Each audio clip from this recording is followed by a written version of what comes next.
All right, so I got this article, how to add attachments to emails when using NetDocs on a Mac. That's assuming that you're in NetDocs, you want to grab a couple of things and attach it. What happens if you're replying to an email? Okay, so I'm going to reply to this email here. And really, what I want to do, and let me pop her out right here,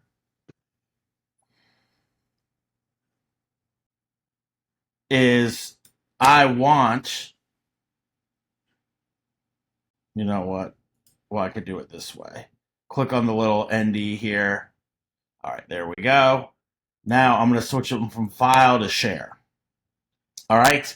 It is showing me my most recently selected document. So if I choose letter to Craig Bayer, support here, and hit attach,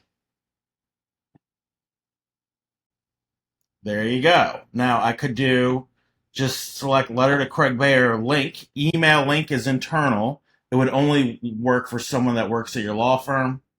And then I could come over here and I could do secure, which is deliver a secured link.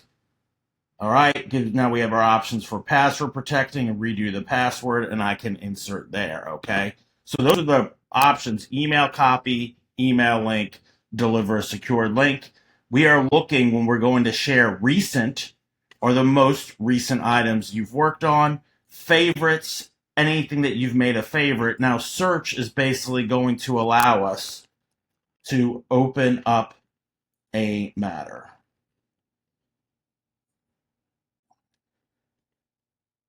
All right, so here's everything in the matter. Now let's hit revise, filter by, and then we get look at all these options. So doc type. All right, I am looking for a correspondence, or I'm looking for something that someone created or something like that.